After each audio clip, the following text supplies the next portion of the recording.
cameras. 9,000 lights. Then on Friday, November 24th, city leaders will hold that beautiful tree lighting ceremony. It's always fun. Look forward to it. Look forward to seeing you again at 6 o'clock. Good evening.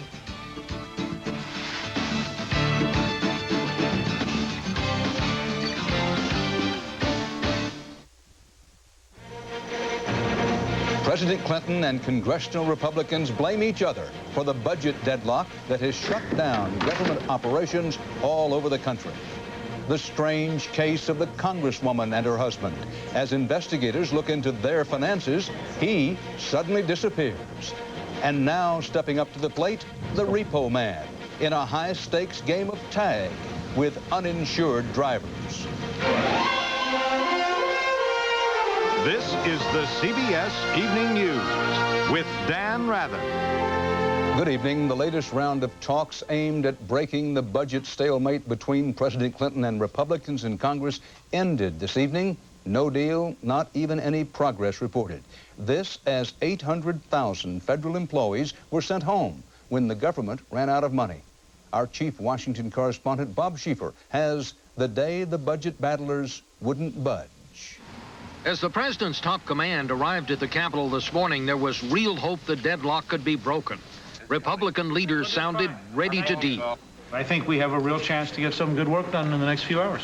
In fact, the mood was so serious it looked and sounded like one of those Cold War nuclear negotiating sessions when the president's people and congressional leaders sat down to talk it out.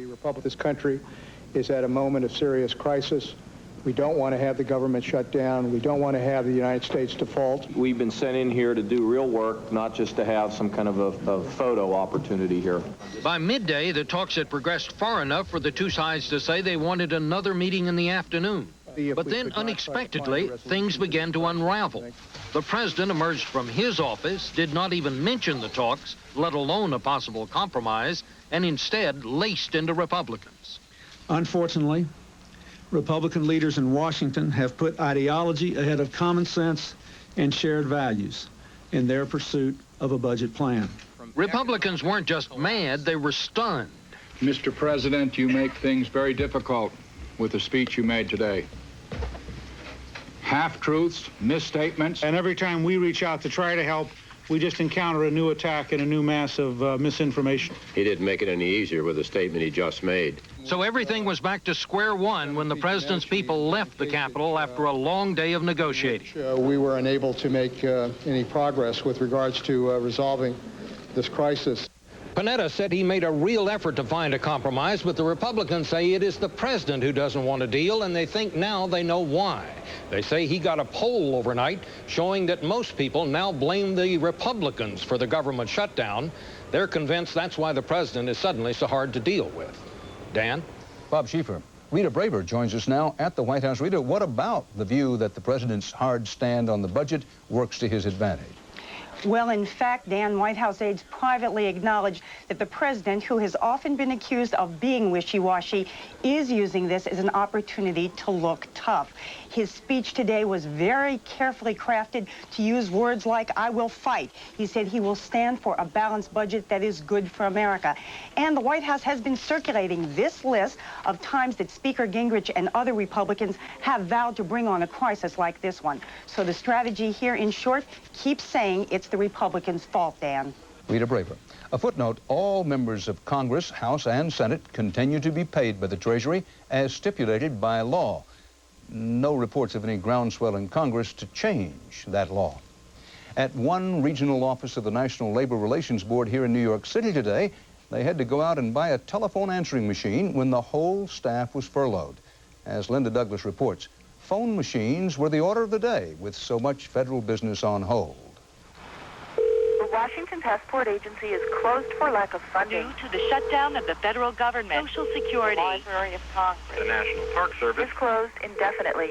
Washington began shutting down this morning. Almost as soon as federal employees reported to work, 40% of them deemed non-essential were told to leave. You should clear off your desk and go home. At the Education Department, almost everyone left, and they were sure they'd be missed. A lot of things going on in the government that they need us for, so. Outside of Washington, in Atlanta's Centers for Disease Control, many of the scientists who track illnesses left their microscopes behind. There's too much to be done, and it's unfortunate they're shutting down the laboratories. The Space Shuttle Atlantis remained aloft. Though most of NASA's staff was furloughed, those in mission control stayed on the job. From space, the astronauts jokingly sought reassurance. I assume you give us an LOS call before you go home, huh?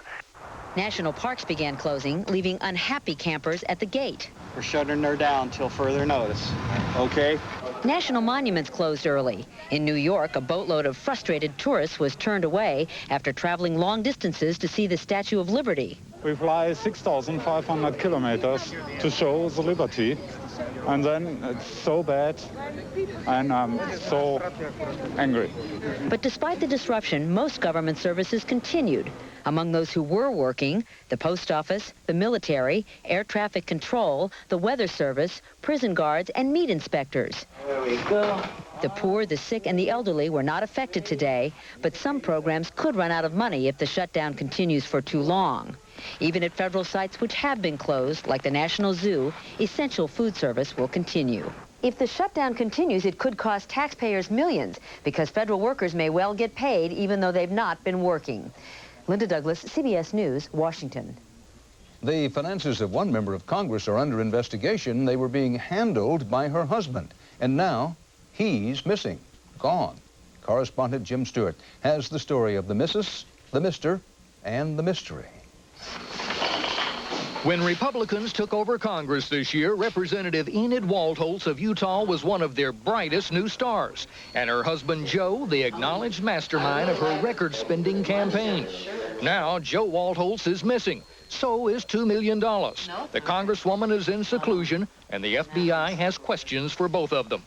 A favorite of House Speaker Newt Gingrich's, Waltholz eventually spent $1.8 million of what she said was her own money to win election last year, more than any other member of the freshman Republican class. She now tells investigators the money was a loan from her family, secured by a $5 million trust fund her husband claimed to have, but which she now believes never existed. Earlier in the campaign, however, she told a television call-in show the money came from plain hard work. All the more mystery. Where'd you end up with $800,000 to put into a political race? We've worked hard. We've been very blessed. You made that money? I made certainly some of it. My husband made a lot of it, and we've been very fortunate. When questions began to mount last weekend over the couple's personal and campaign finances, Joe Waltholz accompanied auditors to Washington's National Airport to meet with his own attorneys. But once there, Waltholz slipped away, and with him $2 million of the couple's funds. Late today, Mrs. Waltholz filed for divorce. The Congresswoman says she is now assisting the Justice Department and wants to see her husband arrested. Investigators say they still want to know the true source of the Congresswoman's campaign funds. Jim Stewart, CBS News, Washington. Straight ahead, the new medical procedure that can stop major brain damage from a stroke. And later, how a police team caught up with an accused serial killer and how a TV reporting team caught the scene as it happened.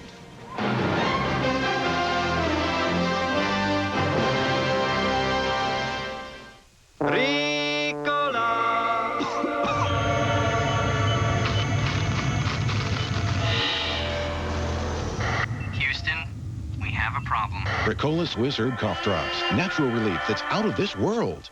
Oh, well, I'm the kind of light for any job you do. Any job that needs three hands, but you've got only two. 'Cause I'm the snake light from Black & Decker. I'll get around. I'm the snake light. I asked him to buy Correctol. He buys this. It was cheaper. What's the difference? For 40 years, women have trusted Correctol for gentle, overnight relief. This isn't my regular beer. It was cheaper. What's the difference? Correctol, the one more women trust. This is a really beautiful day. Soup weather. There's this cream of chicken with vegetables from Healthy Choice, and that is rich stuff. Great big vegetables, lean chicken. Just makes you feel good. And only has 2 grams of fat. Beautiful. With Healthy Choice, I can eat what I like. An update tonight on our recent report about Olestra. That's the controversial low-calorie fat substitute. A Food and Drug Administration advisory panel today began considering whether to recommend federal approval for Olestra. A decision could come Friday. Olestra's maker, Procter & Gamble, says the product is safe, effective, and good tasting. Opponents say Olestra causes stomach and nutrition problems. Also tonight, a pioneering study points to a new way of dealing with one of the most serious health consequences of a bad diet. The same medical device that has proven effective in treating heart disease is now being used to prevent strokes and even stop major brain damage during a stroke. Case in point, a woman who underwent the procedure today, as our Dr. Bob Arnott reports. Hilda Rhine became alarmed when she suffered the early symptoms of a potentially serious stroke. I got real dizzy, and I thought I better get down on the floor, and I got on the floor, and my right side became paralyzed. Today, her doctor did what was once unthinkable. To prevent permanent damage, he opened an artery in her brain, employing the same balloon angioplasty technique widely used to treat coronary heart disease. It was felt that the risk of knocking a piece of plaque off and going to the brain would be too high. The vessel is wide open now. But at the American Heart Association meetings, doctors today reported the risk is not too high. Of 147 patients with stroke or near stroke, doctors succeeded in opening blocked arteries in 83% of cases, although 5 patients died later from stroke. That you can possibly do it is an amazing thing. Then that you can open the blood vessel with a balloon is phenomenal. Most strokes are caused when a blood clot travels deep into the brain, cutting off the blood supply, which damages brain cells. In this technique, doctors thread a narrow tube through tiny arteries in the brain to the blockage. They open the balloon, break up the clot, and restore blood flow. We think now that this technique may be more widely applicable than any one other technique, either surgically or medically. Balloon angioplasty holds tremendous potential for the prevention and treatment of stroke. In fact, Hilda Rhine is now out of surgery and doing well. But the real proof will come only when medical research demonstrates that it also protects patients from further strokes for years into the future. Dr. Bob Arnott, CBS News, New York. Coming up, a thief in the night with a license to steal your plates.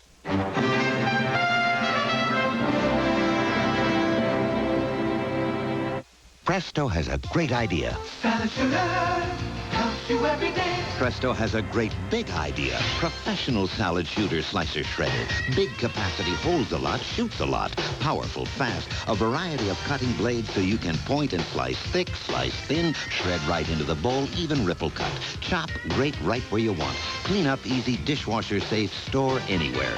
Salad shooter. Original, professional, and now professional salad shooter plus from Presto. You know what I hate? Pain. That's why I love Aspercreme. When I get mine on muscle aches, I just rub it in for fast relief that lasts for hours. And it's odor-free. Why live with pain? You're gonna love it. Aspercreme does not contain aspirin. Would we claim the Norelco razor shaves closer than ever without hundreds of tests to back it up? Say our precision groove helps the Norelco lift and cut system shave closer without proof? No. We wouldn't say it's our closest shave ever without science, sensors, tests.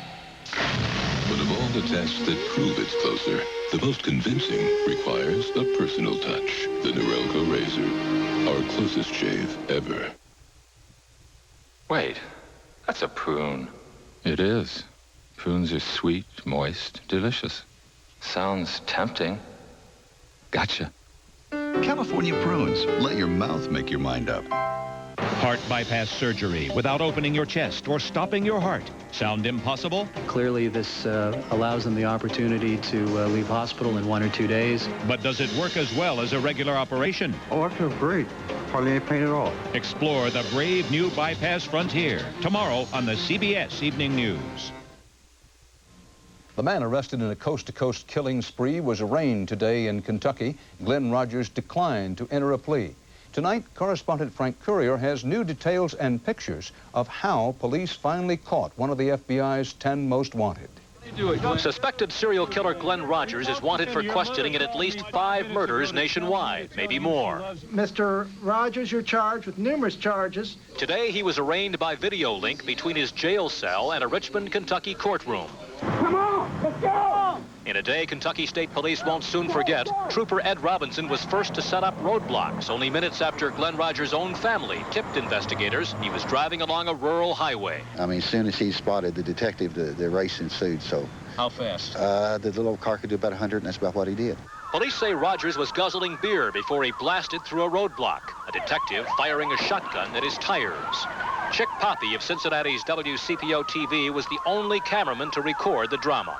We were on the wrong side of the highway, going in and out of traffic at 100 miles an hour, flashing my headlights. I mean, that's all I could do. With a swarm of police cars in pursuit, the 15-mile chase ended when Rogers was forced off the highway in a daring squeeze play by two troopers, including Detective Joey Barnes. This was one of those rare moments when we got a tip from a citizen, we had the people in the right place at the right time, and everything just fell into place. The dramatic capture of one of America's most wanted fugitives has left state troopers here in eastern Kentucky inundated with calls from police agencies nationwide who want to question Glenn Rogers about many unsolved murders. Already, Rogers is wanted for questioning in a cross-country killing spree.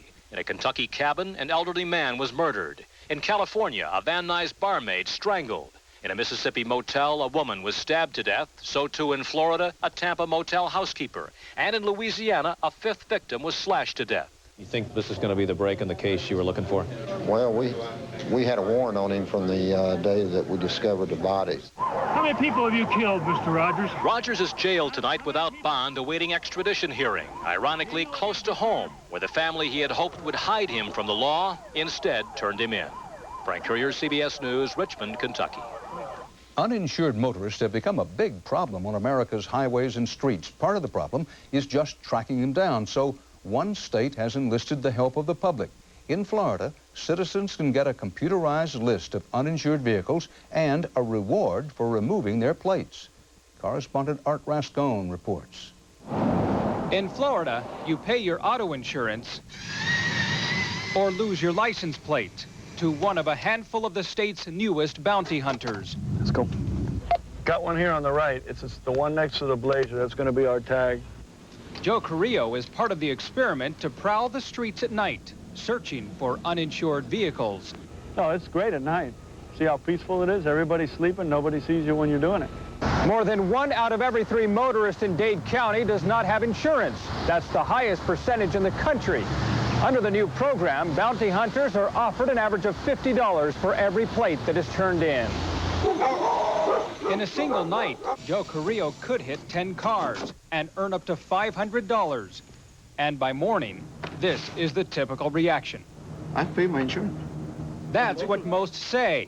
But the state's motor vehicle department says Antonio Wipan doesn't have the proper policy. Well, the state is very wrong because there's definitely a mistake here.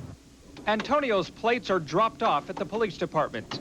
And to get them back, he, like others, have to buy insurance and pay a fine of up to $150. We know it's a 92 Ford. That's all we know. So with the state's blessing, and with flashlight and screwdriver in hand, Carrillo secretly makes his house calls. Got a hit on that one? Let's turn around, get in position, and let's go get it. And like a thief in the night, hunts down the uninsured. Art Rascone, CBS News, Miami. In news about the U.S. economy today, the government reports retail sales down 0.2% in October, a bad omen for the stores as they head into the critical holiday shopping season. The people who make Crayola crayons are scrapping the food-scented variety after a hue and cry from parents, afraid kids would rather eat them than color with them. So gone are chocolate, blueberry, and coconut-scented crayons. They are being replaced by the less tempting aromas of shampoo, new car, and dirt.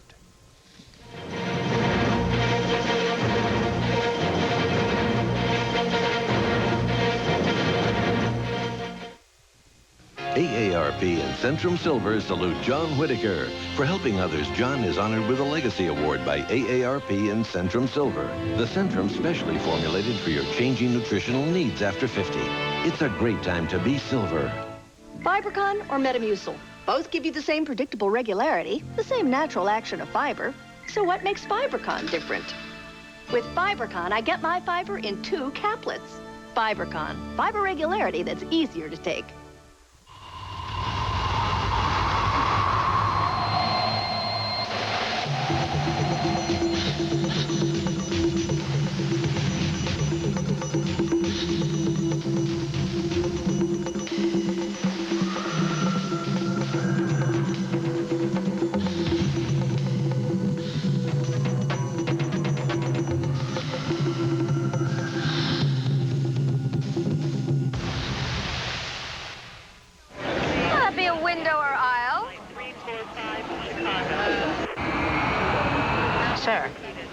window.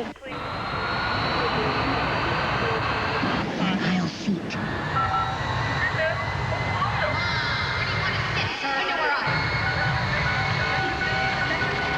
Your final boarding call. Well, at least you know where to sit when you get home. The Accord Coupe from Honda. Possibly the world's easiest decision. It's here.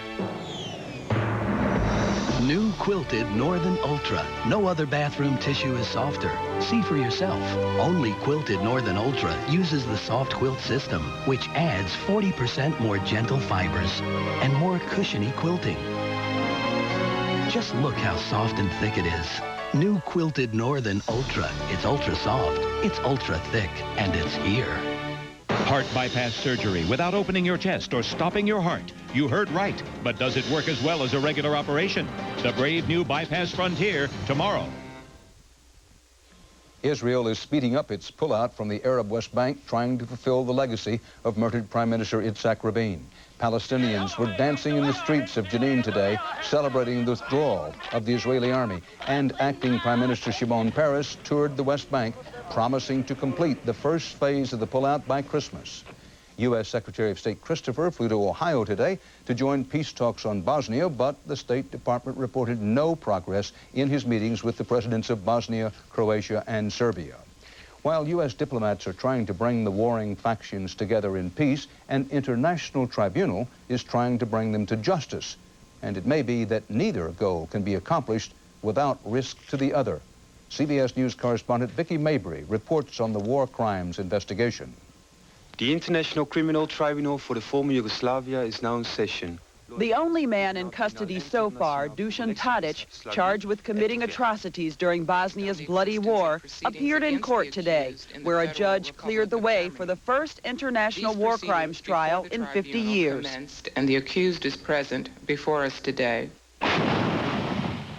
Thousands of miles away from the fighting, the War Crimes Tribunal has indicted 52 people, including Bosnian Serb leaders Radovan Karadzic and General Ratko Mladic. Chief Prosecutor Richard Goldstone hopes to see them in court. It's interesting that the most guilty are the people who were in command, the people who devised the strategy, the policy that led to the atrocities. And those farther down the chain suspected of carrying out orders, like Tadic, charged with the murder, rape, and torture of Muslims at a Serb prison camp. His defense is that he says he was not there at time and place, and therefore we follow a defense of alibi. Even further from The Hague, there may be deals underway at the peace talks in Dayton that would undermine the tribunal's work. Speculation that Serbia's president may strip Karadzic and Mladic of power, but protect them from prosecution. Who but victims have got the right even to consider forgiving? Certainly, I don't believe politicians have got that right. Those indicted by the War Crimes Tribunal may be able to hide, but they cannot run. Nearly every country is bound by treaty to turn them in. There's no statute of limitations. There can be no amnesty. Amnesty, in the eyes of this tribunal, would bury the victims a second time. Negotiators in Dayton may decide that peace is worth the price of letting Karadzic and Mladic go free. But the tribunal believes without justice, there can be no lasting peace. Vicki Mabry, CBS News, The Hague, Netherlands.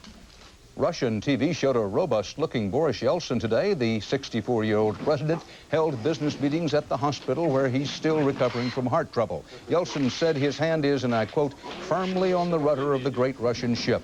And Yeltsin said next month's parliamentary elections must go ahead on schedule. Up in orbit, the crew on Space Shuttle Atlantis deployed a special Russian-designed docking tunnel to be used early tomorrow morning for rendezvous and docking with the Russian space station Mir. And they'll have something new in common with the cosmonauts, working for a government that's strapped for cash.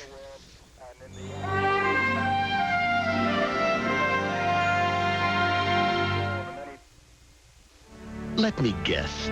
One side of you craves easy chair comfort, while the other side itches for performance, right? Well, meet Buick Regal with its famous 3800 V6 engine and Grand Touring suspension. Add to that an all-new interior with body-sensitive seats, And finally, there's a car for the two of you. Buick Regal. Oh, it's huge! Yeah, it's true. People prefer the taste of Crispix Mix to the usual party mix. But does that really make a difference? Look at the time. I've got to get to my aerobics class. Right. She's got a headache. Crispix Mix has a special recipe, that unique Crispix cereal look. More Crispix Mix? And that exceptional taste guests prefer. So this year, make Kellogg's Crispix Mix and party on. Oh, well, I'm the kind of light that likes to bend around. You can point me left or right, or hang me upside down. But I'm not the kind of light you have to hang on to. Just use me when you need three hands, but you've got only two. Cause I'm the snake light. They call me the snake light. It's the totally flexible hands-free flashlight from Black & Decker. Yeah, we're the snake lights from Black & Decker. We get around, around, around, around, around, round. This is big. It's Red Lobster's Lobster Fest. Enormous rocktails, irresistible maintails. There's just one word for a fest this big. Huge. Lobsters everywhere. Lobster Fest. Hurry to Red Lobster tonight. When this happens at 7:30 on a Saturday night, it's a disaster. My senseis need a call for help. Mr. Uru's on the job. Day or night, 7 days a week. We never charge overtime. Full-time, full-service plumbing. Mr. Bruder. In Washington, it was a day of maneuvering and posturing, high anxiety and frustration as the government of the people of the United States shut down and hundreds of thousands of workers were sent home. Elsewhere in America, it was more of a curiosity than a crisis. John Blackstone found mixed reactions on the West Coast. Can America get along with less government? In some places today, it seemed so. We're not closed, if that makes sense. Park Ranger Jay Eichenhorst put up a closed sign at Muir Woods near San Francisco. That didn't stop people from visiting. It's silly. It's kind of hard to close the Pacific Ocean or close a redwood grove. That's crazy. But in San Francisco Bay, Alcatraz was closed. You could only sail around it. We never thought the island was going to be closed down. At the Alcatraz ticket booth, Gary Beliski had a tough job explaining the meltdown of the American government to hundreds of foreign tourists. Most of them say, well, we can't understand that. America's the richest country in the world. Why are you closing the national parks? And what do you tell them? Well, I tell them it's... As complicated as it is, there's one word that sums it up in any language. It's politics. Ah oui? It's because of politics. Ah oui, c'est politique, il y a un problème. Quite simple. Politics. And looking out at Alcatraz today, a simple solution seemed apparent as well. Take them from the Capitol and the White House and put them on the Rock. Put them in solitary confinement and see what that's about. But we wouldn't know what it was like because we can't go over and see it. Somebody else suggested this morning, we've got a place we could put them. Yeah, in the middle of the fog. That's where they are anyway, so. Indeed, today, Alcatraz is buried in the fog. But here, at least, the fog eventually burns away. John Blackstone, CBS News, San Francisco. Welcome to the Third World. First thing tomorrow, CBS This Morning. Harry Smith, Paul Azan, live from Austin, Texas. From CBS News World Headquarters in New York, for the CBS Evening News, Dan Rather reporting. Good night.